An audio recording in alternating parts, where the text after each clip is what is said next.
Israel മക്കളുടെ ഞരക്കം ഞാൻ കേട്ട് എന്റെ നിയമം ഓർത്തിരിക്കുന്നു. അവർ പലരും ഇസ്രായേലിനെ അടിമകളാക്കിയിരിക്കുന്ന ഇസ്രായേൽ മക്കളുടെ ഞരക്കം ഞാൻ കേട്ട് എന്റെ നിയമം ഓർത്തിരിക്കുന്നു. അതുകൊണ്ട് ഈ ഇസ്രായേൽ മക്കളോട് പറയേണ്ടതെന്നാൽ ഞാൻ യഹോവയാകുന്നു. ഞാൻ നിങ്ങളെ ഊഴിയ വേലയിൽ നിന്ന് ഉദ്ധരിച്ചു അവരുടെ അടിമയിൽ നിന്ന് നിങ്ങളെ വിടുവിക്കും. മിസ്രൈമിനെ അടിമകളാക്കിയിരുന്ന ഇസ്രായേൽ മക്കളുടെ ഞരക്കം ഞാൻ കേട്ടു. ഹല്ലേലൂയ. എന്താണ് പറയുന്നത്?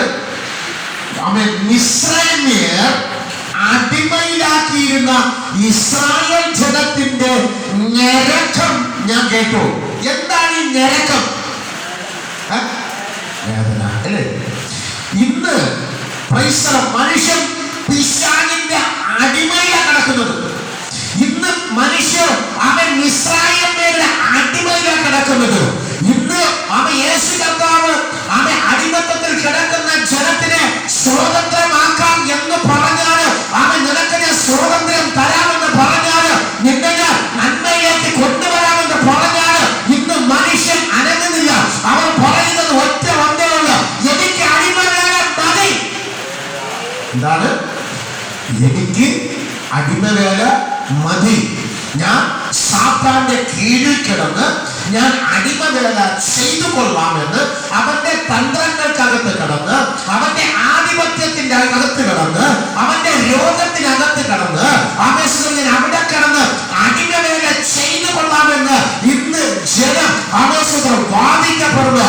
എനിക്ക് യേശു വേണ്ട, എനിക്ക് യേശു എന്ന ദൈവം വേണ്ട, എനിക്ക് സാത്താൻ മതി, എനിക്ക് അങ്ങനെയാണെങ്കിൽ പിശാച് മതി. എന്നാൽ അവൻ ഒരു ഞരക്കപ്പെടുന്നതാണ് മറക്കരുത്. എന്താണ് ഞരക്കം? ഞരക്കം എന്താണെന്നുള്ളത് നമുക്ക് വ്യക്തമായിട്ടറിയാം. ഞരക്കം വേദന എന്ന് പറയപ്പെടുന്നു. അതെ, ഞരക്കം വേദന എന്ന് പറയപ്പെടുന്നു. ശരീരത്തിനകത്ത് ഒരു വേദന വന്ന് ആർക്കെങ്കിലും സഹിക്കുവാൻ കഴിയപ്പെടുമോ? പറ്റുമോ? ശരീരത്തിൽ നമുക്കൊരു വേദന വന്ന് ആർക്കെങ്കിലും താങ്ങാൻ പറ്റുമോ? അപ്പുറമായിട്ട് മനസ്സിനകത്തൊരു വേദന കടന്നു വന്നു കഴിഞ്ഞാൽ അതിനെ ആർക്കെങ്കിലും താങ്ങുവാൻ ആകെ കഴിയപ്പെടുമോ? ഒന്ന് ഹല്ലേലൂയ പറഞ്ഞാട്ടെ, ഒന്ന് ഹല്ലേലൂയ പറഞ്ഞാട്ടെ.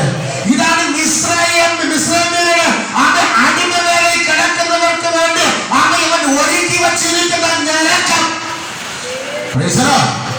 നീ ആ ഞരക്കത്തിനകത്ത് നിന്ന് നിനക്ക് പുറത്തു വരുവാൻ താല്പര്യമുണ്ടെങ്കിൽ ദൈവത്തിന്റെ പരിശുദ്ധയാത്മാവ് ആ ഞരക്കത്തിനകത്ത് നിന്ന് ദൈവം പുറത്തു കൊണ്ടുവരും.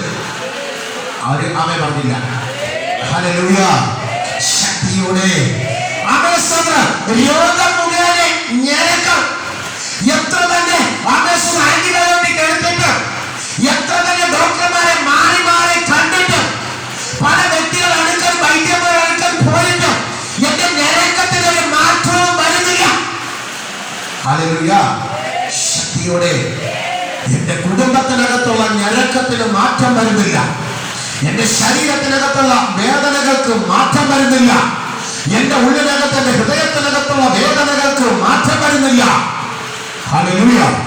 ശക്തിയോടെ നിന്റെ ഹൃദയത്തിനകത്തുള്ള മാറ്റം മാറണമെങ്കിൽ ദൈവത്തിന്റെ വചനം അകത്ത് ചെല്ലപ്പെടുമ്പോൾ ആ വചനത്തിന്റെ ശക്തി ക്രിയ ചെയ്യപ്പെടും. ഹല്ലേലൂയ.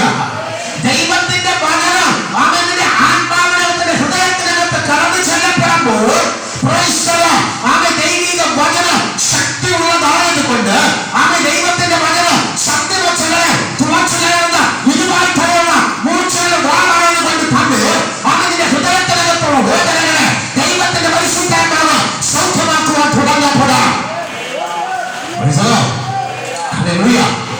ഹൃദയത്തിനകത്ത് ദൈവത്തിന്റെ വചനം എത്തുന്നില്ല. നിന്റെ ആത്മാവിനകത്ത് ദൈവത്തിന്റെ വചനം ചെന്ന് ചേർന്നില്ല. ഒരുപക്ഷെ ഹൃദയമെന്ന് പറയപ്പെടുമ്പോൾ പമ്പ് ചെയ്യുന്ന ആമേശ്വത്രം ഹൃദയമല്ല ഞാൻ ഉദ്ദേശിക്കുന്നത്. ആണോ? പമ്പ് ചെയ്യുന്ന ഹൃദയമല്ല നാം ഉദ്ദേശിക്കുന്നത്. ദൈവം നമുക്കായിട്ട് തന്നിട്ടുള്ള ഒരു ആത്മാവുണ്ട്. അതാ പറയുന്നത്. മനസ്സിലാവും? ഒന്ന് ഹല്ലേലൂയ പറഞ്ഞാട്ടെ, ഒന്ന് ഹല്ലേലൂയ പറഞ്ഞാട്ടെ.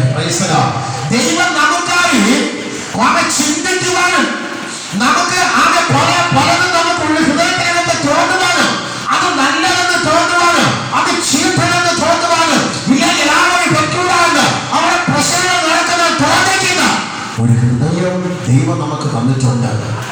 മനസ്സിലാവും? ചിന്തിക്കുന്ന ഹൃദയമാണ്, പമ്പ് ചെയ്യുന്ന ഹൃദയമല്ല. ആണോ? ദൈവം പറഞ്ഞിട്ടുള്ള പമ്പ് ചെയ്യുന്നതിനല്ല പറഞ്ഞിട്ടുള്ളത്. ക്രൈസ്തവോ നമുക്കകത്ത് ഒരു ആത്മാവ് തന്നിട്ടുണ്ട്. ആ ആത്മാവിനെ കുറിച്ച് പരിശുദ്ധാത്മാവ് ഇവിടെ പറയപ്പെടുന്നത്. ക്രൈസ്തവോ നിന്റെ ആ ഹൃദയത്തിനകത്ത് അവിടെ ഒരു പ്രശ്നം വേദന കടന്നു വന്നാൽ എത്ര ഡോക്ടറെ മാറി മാറി കണ്ടാലും കഴിയത്തില്ല. ക്രൈസ്തവോ ഹൃദയത്തിന്റെ താളം തെറ്റുമ്പോൾ അവർ സൈക്കാട്രിസ്റ്റിനെ കാണിക്കാൻ കൊണ്ടുപോകും. ഇല്ലേ? കൊണ്ടുപോകില്ലേ? സൈക്കാട്രിസ്റ്റിനെ കാണിക്കാൻ കൊണ്ടുപോകപ്പെടും. അവിടെ എന്താണ് പറയുന്നത് എന്നുള്ള കാര്യം എനിക്കറിയില്ല. അത് ഒരുപക്ഷെ അവർ പറയുമായിരിക്കും, അങ്ങനെയല്ല, ഇങ്ങനെയാണ് ആവേശങ്ങൾ, അങ്ങനെ ചെയ്യണം, ഇങ്ങനെ ചെയ്യണം എന്നൊക്കെ പറഞ്ഞു കൊടുക്കപ്പെടും. ഒരുപക്ഷെ അല്പസമയത്തേക്ക് മാറ്റം വരും എന്നെനിക്ക് തോന്നുന്നത്. സൈക്കാട്രിസ്റ്റിനെ കണ്ടു കഴിഞ്ഞാൽ ഉള്ള കാലം നമുക്ക് അത് അവരുടെ ആവേശം അവരെ കാണാൻ പറ്റുമോ? പറ്റത്തില്ല. അതിന് നമുക്ക് എന്നേക്കുമായി ഒരു മാറ്റം വരണ്ടയോ? ഹല്ലേലൂയ. എന്നേക്കുമായി നമുക്കൊരു മാറ്റം കടന്നു വരണം. അവൻ നമ്മുടെ ജീവിതത്തിനകത്ത് എന്നേക്കുമായി ഒരു മാറ്റം കടന്നു വരണമെങ്കിൽ നിന്റെ അകത്തളത്തിനകത്തിരിക്കുന്ന ആ ഹൃദയത്തിന്റെ ഉടമയെ നീ കാണണം. ഹല്ലേലൂയ. ആ ഹൃദയത്തിന്റെ ഉടമ ആരാണ്? ആ ഹൃദയത്തിന്റെ ഉടമയാണ് നമ്മുടെ കർത്താവായ ദൈവം. Price the Lord. ഹല്ലേലൂയ. അത് ഇവിടുത്തെ ഒരു ഡോക്ടർ ട്രീറ്റ്മെന്റ് ചെയ്താൽ, ഒരു വൈദ്യന്മാർ ട്രീറ്റ്മെന്റ് ചെയ്താൽ ആ ഹൃദയത്തിനകത്തുള്ള വേദന നിനക്ക് മാറി പോകത്തില്ല. നിനക്കായി ദൈവം ആകെ വേദപുസ്തകം തന്നിട്ടുണ്ട്. നിനക്കായി ആകെ അതിന് വചനം തന്നിട്ടുണ്ട്. നീ ആ വചനം കേൾക്കപ്പെടുമ്പോൾ നിന്റെ ഹൃദയത്തിനകത്തുള്ള വേദനകളെ ദൈവത്തിന്റെ പരിശുദ്ധാത്മാവ് റിലീസാക്കും. ഒന്ന് ഹല്ലേലൂയ പറഞ്ഞാട്ടെ, ഒന്ന് ശക്തിയോടെ ഹല്ലേലൂയ പറഞ്ഞാട്ടെ, ഒന്ന് ദൈവത്തിന് മഹത്വം പറഞ്ഞേ. നിന്റെ ഹൃദയത്തിനകത്തുള്ള വേദന മാറിപ്പോകട്ടെ. അങ്ങനെയാണെങ്കിൽ ഞാൻ ഒരു വെളിപ്പാട് പറയാൻ ആഗ്രഹിക്കുന്നത്, ആർക്കോ ഹൃദയത്തിനകത്തുള്ള വേദനയോടുകൂടെ ഇതിനകത്ത് ഇരിപ്പുണ്ട്. എനിക്കിതിനകത്തുനിന്ന് രക്ഷപ്പെടുവാൻ കഴിയുന്നില്ല, എനിക്കിതിനകത്തുനിന്ന് മോചനം ലഭിക്കുന്നില്ല, ഞാൻ എന്തൊക്കെ ചെയ്തു നോക്കി എനിക്കിതിനകത്തുനിന്ന് കഴിയുന്നില്ല. നീ സത്യ ദൈവത്തിന്റെ വചനം സത്യമായിട്ട് ആത്മാവിനകത്ത് നീ ആവേശത്തെ ഏൽപ്പിക്കപ്പെടുമ്പോൾ നിന്റെ ഹൃദയത്തിനകത്തുള്ള വേദനകളെ എന്റെ കർത്താവ് സൗഖ്യമാക്കുവാൻ തുടങ്ങപ്പെടും. ഒരുമിച്ച് കരമടിച്ച് കർത്താവിന് മഹത്വം കൊടുത്താട്ടെ. ഇന്ന് പകൽക്കാലം ഒരുമിച്ച് കരമടിച്ച് ദൈവത്തിന് മഹത്വം കൊട്. നിന്റെ ഹൃദയത്തിനകത്തുള്ള വേദനകൾ മാറണം. എന്റെ ഹൃദയത്തിനകത്ത് പരിശുദ്ധാത്മാവ് ക്രിയ ചെയ്യപ്പെടണം. ഇന്ന് പകൽക്കാലം കർത്താവ് എന്റെ ഹൃദയത്തിനകത്തുള്ള വേദന, എന്റെ ഹൃദയത്തിനകത്തുള്ള വേദന ദൈവത്തിന്റെ പരിശുദ്ധാത്മാവ് അവിടെ നിന്ന് സൗഖ്യമാക്കണമേ. ഒരുമിച്ച് കരമടിച്ച് കർത്താവിന് മഹത്വം പറഞ്ഞാട്ടെ. യേശു ക്രിസ്തുവിന്റെ അധികാരമുള്ള നാമത്തില്, യേശു ക്രിസ്തുവിന്റെ അധികാരമുള്ള നാമത്തില് മിസ്രയീമ്യരുടെ നരകത്തിനകത്ത് നീ എന്തിനാ കിടക്കുന്നത്? സാത്താന്റെ അടിമത്തത്തിനകത്ത് നീ എന്തിനാ കിടക്കുന്നത്? നിന്നെ സ്വതന്ത്രമാക്കുന്ന ഒരു സ്വാതന്ത്ര്യത്തിന്റെ ദൈവമുണ്ട്. യേശു ക്രിസ്തുവിന്റെ അധികാരമുള്ള നാമത്തിൽ കർത്താവേ സകലത്തിന്റെ മേലിൽ ഞാൻ ജയമെടുക്കുന്നു. ഹല്ലേലൂയ. ശക്തിയുടെ ബലത്തോടെ. Price the Lord. രണ്ട്, ശരീരത്തിലുള്ള വേദന അല്ലേ? ശരീരത്തിൽ വേദന വരില്ലേ? ഒരു മുറിവ് പറ്റിയാൽ, ഒരു രോഗം വന്നാൽ പ്രൈസ് ദി ലോർഡ് നമുക്ക് വേദന കടന്നു വരപ്പെടും. ചിലത് ഡോക്ടർമാരെ കാണുമ്പോൾ ആന്റിബയോട്ടിക് എടുക്കുമ്പോൾ അത് മാറും. ചിലത് നമ്മെ വിട്ട് പോകത്തില്ല. ഒന്ന് ഹല്ലേലൂയ പറഞ്ഞാട്ടെ. ഞാൻ ഇന്നലെ സഹോദരൻ സുരേഷിന്റെ വീട്ടില് വൈകുന്നേരം ഞാൻ എൻ്റെ ഭാര്യയുടെ പ്രാർത്ഥനയ്ക്ക് പോയപ്പോൾ എൻ്റെ ഭാര്യയെ കണ്ടില്ല. ഒരാള് ഒരു കടവരാങ്കല് കാലിൻ്റെ കാലും ഇട്ടെടുത്തിരിക്കുന്നത് കെട്ടി അങ്ങിരിക്കുക. അദ്ദേഹത്തിൻ്റെ ഒരു കാല് കെട്ടി വച്ചിരിക്കുന്നത് കണ്ടു. പുണ്ണ് പിടിച്ച് കറുത്ത് ഇരുണ്ട് ഒരു വല്ലാത്ത ഒരു പ്രകൃതത്തിൽ ഇരിക്കപ്പെടുന്നു. Praise the Lord. ആ കാലിന് എത്രയോ കാലം കൊണ്ട് അദ്ദേഹം ട്രീറ്റ്മെന്റ് ചെയ്യുന്ന വ്യക്തിയായിരിക്കാം. അദ്ദേഹത്തിന് ഞാൻ കണ്ട നിമിഷം വരെയും അദ്ദേഹത്തിന്റെ കാല് മോചനം വന്നിട്ടില്ല. എൻ്റെ ഉള്ളിനകത്ത് പെട്ടെന്ന് ഇങ്ങനെ പറഞ്ഞു, ഈ കാല് നഷ്ടമായി തീരുമെന്ന്.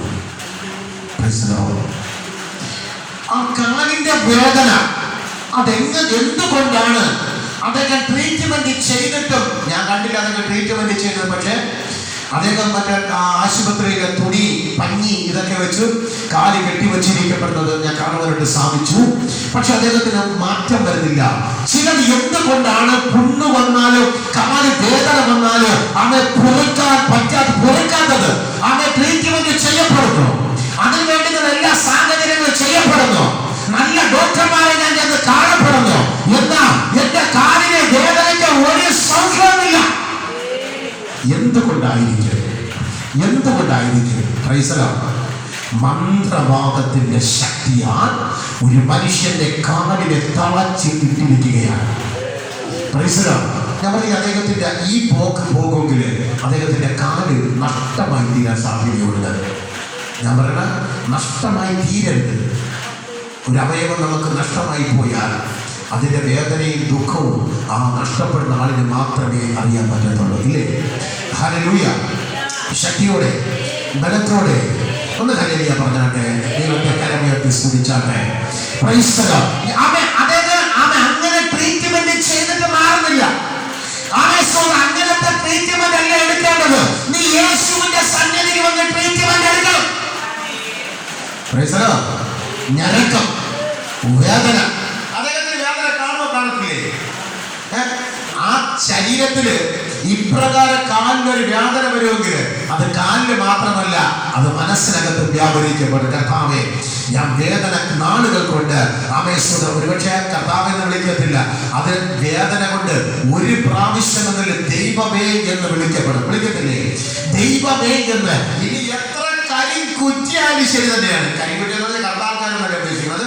മനസ്സ് എത്ര തന്നെ തൻ്റെടമുള്ള വ്യക്തിയായാലും, എത്ര തന്നെ ഇതിന് മനസ്സിനകത്ത് ഉരുട്ടി അമ്മ ദൈവത്തിന് പ്രവർത്തിക്കാതെ ഞാൻ തന്നെ വലുതെന്ന് പറഞ്ഞ് അമേശ്വരം നിൽക്കുന്ന വ്യക്തിയായാലും, ശരീരത്തിന് മനസ്സിന് വേദന കടന്നു വരപ്പെടുമ്പോ ആ വ്യക്തി നാമെടുത്ത് വിളിക്കുവാൻ തുടങ്ങപ്പോൾ എന്റെ ദൈവമേ, അദ്ദേഹം ഒരിക്കലെങ്കിലും വിളിക്കത്തില്ലയോ? അദ്ദേഹം ഒരിക്കലെങ്കിലും വിളിച്ചു കാണത്തില്ലയോ? ദൈവമേ, എന്തുകൊണ്ടാണ് എന്റെ കാലിൽ ഇങ്ങനെ വന്നത്? എന്തായിരിക്കുമെന്ന് ഒരു വ്യക്തി രഹസ്യത്തിലെങ്കിലും വിളിക്കപ്പെടാം. ഒരുപക്ഷെ പരസ്യമായിട്ട് തന്റെ കുടുംബത്തിനകത്ത് വിളിക്കാൻ നാണക്കേടായിരിക്കും. അവൻ ജനത്തിന്റെ മുമ്പിൽ ദൈവമേ എന്ന് വിളിക്കാൻ നാണക്കേടായിരിക്കും. കാരണം എന്തെന്നറിയാമോ? അമേശ്വരൻ ഇദ്ദേഹം വലിയ തന്റേടിയായിരിക്കാം, ഇദ്ദേഹം അവർക്ക് പിടികൊടുക്കാത്തവനായിരിക്കാം, ഈ വ്യക്തി ആർക്കും ദൈവത്തിന് കീഴടങ്ങാത്ത വ്യക്തിയായിരിക്കാം, അവൻ ദൈവത്തിന് മഹത്വപ്പെടുത്താത്ത വ്യക്തിയായിരിക്കാം. തന്റേതായിട്ടുള്ള രീതിയിൽ, തന്റേതായിട്ടുള്ള സ്വഭാവത്തിൽ ചില വ്യക്തികൾ പോകുന്ന വ്യക്തികളായിരിക്കാം. എന്നാൽ അമേശ്വരൻ അങ്ങനെയുള്ള വ്യക്തികളാണെങ്കിൽ പരസ്യമായിട്ട് വേദനമെന്ന് വിളിക്കത്തില്ല. അവൻ വിളിക്കുന്നത് രഹസ്യത്തിലാണ്. അവന്റെ വിളി മനുഷ്യൻ കേൾക്കത്തില്ല, പക്ഷെ ദൈവം അവന് കേൾക്കപ്പെടും.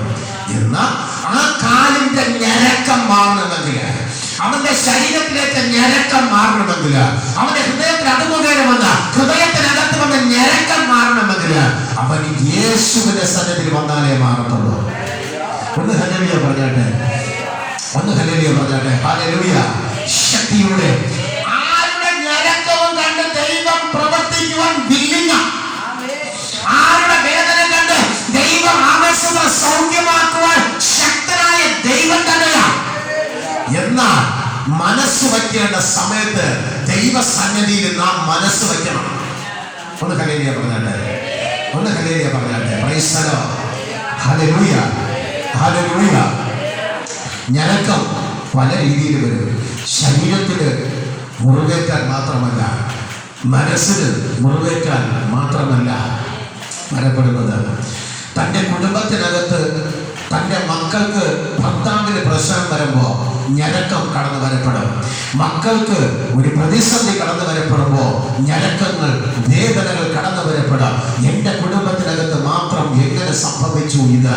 എന്റെ കുടുംബത്തിനകത്ത് മാത്രം ഈ വേദന എന്തുകൊണ്ട് സംഭവിച്ചു എന്ന് ആമേശ്വര സ്വയമേ ചോദിക്കുന്ന ഒരു സാഹചര്യം ഉണ്ടായിരിക്കപ്പെടും. ചില വ്യക്തികള് ഭവനം പണിതിരിക്കുക, നല്ല ഭവനം കഷ്ടപ്പെട്ട് കയറി പാർപ്പാൻ വേണ്ടി ആമേശ്വര ഭവനം പണിയപ്പെടും. എന്നാൽ അല്പ ദിവസം കഴിയപ്പെടുമ്പോ ഭവനത്തിനകത്ത് കിടന്നുറങ്ങുവാൻ സാധിക്കത്തില്ല, അതിനകത്ത് കയറി പാർക്കുവാൻ പറ്റത്തില്ല, അതിനകത്തൊന്ന് കയറി വിശ്രമിക്കുവാനായിട്ട് സാധിക്കത്തില്ല. ആവേശമുള്ള അതിനകത്ത് കയറുമ്പോൾ പ്രശ്നങ്ങൾ കടന്നു വരപ്പെടുന്നു, അതിനകത്ത് കയറുമ്പോൾ പ്രതികൂലങ്ങൾ കടന്നു വരുന്നു, വേദനകൾ കടന്നു വരപ്പെടുന്നു. ചില വ്യക്തികൾ പറയപ്പെടും, ഞാൻ ഈ ഭവനത്തിനകത്ത് ഭവനം വെച്ച് കയറിയതിന് ശേഷമാണ് എന്റെ ഭവനത്തിനകത്ത് ഇത്രയും രോഗം. ഞാൻ ചെറിയ വീട്ടിൽ താമസിച്ചിരുന്നപ്പോ എനിക്ക് ഇത്രയും പ്രശ്നമില്ലായിരുന്നു, ഞാൻ പഴയ വീട്ടിൽ താമസിച്ചിരുന്നപ്പോ എനിക്ക് ഇത്രയും പ്രതികൂലമില്ലായിരുന്നു, എനിക്ക് സന്തോഷമായിരുന്നു, ഉള്ള വെള്ളം കുടിച്ചുകൊണ്ട് ഞാൻ സമാധാനത്തോടെ കിടന്നുറങ്ങിയ വ്യക്തിയായിരുന്നു. എന്നാൽ ഞാൻ ഒരു പുതിയ വീട് വെച്ചു, ലക്ഷങ്ങൾ ചെലവാക്കി ഞാൻ പുതിയ വീട് പണിതു, അവ കയറി പാർക്കപ്പെട്ടു, എന്റെ കുടുംബത്തിനകത്ത് യാതൊരു സമാധാനമില്ല. എത്രയോ പേര് പറയപ്പെട്ടു രോഗം മുഖേന സമാധാനമില്ല. കുടുംബത്തിനകത്ത് ചെന്ന് കയറുമ്പോൾ അതിനകത്ത് കിടക്കാനും ഉറങ്ങാനും ഭക്ഷണം കഴിക്കാനും തനിക്ക് സാധിക്കുന്നില്ല. എന്തുകൊണ്ട് സാധിക്കുന്നില്ല? മാന്ത്രികത്തിന്റെ സ്പിരിറ്റാൽ സാധിക്കുന്നില്ല, പൈശാചിക ബന്ധനത്താൽ സാധിക്കുന്നില്ല. അവൻ പൈശാചിക ശക്തികൾ നിന്റെ ഭവനത്തെ അടക്കി ഭരിക്കുന്നു. സാത്താന്റെ ശക്തികൾ നിന്റെ കുടുംബത്തിനകത്ത് സ്വസ്ഥത തരുന്നില്ല. സാത്താന്റെ ശക്തികൾ നിന്റെ ഭവനത്തിനകത്ത് ഓട്ടിക്കാൻ ശ്രമിക്കുന്നു. ചില മനുഷ്യർ മുഖേന നിന്റെ ഭവനത്തിനകത്ത് അവൻ ആ ദേശം വിട്ട് ഓട്ടിക്കാൻ ശ്രമിക്കുന്നു. ഇതിന് ഒറ്റ പരിഹാരം മാത്രമേ, നസ്രയനായ യേശു. നീ ഒരു ഹോമവും ചെയ്യണ്ട. ചില വ്യക്തികൾ ഹോമം ചെയ്യപ്പെടും അല്ലേ? ചില വ്യക്തികൾ ഹോമം ചെയ്യപ്പെടും. ഹോമം എന്താണ്? സമാധാനം കിട്ടാൻ വേണ്ടി. കിട്ടും, സമാധാനം കിട്ടാൻ വേണ്ടി ഹോമം ചെയ്യപ്പെടും. കിട്ടത്തില്ല, സമാധാനം കിട്ടത്തില്ല.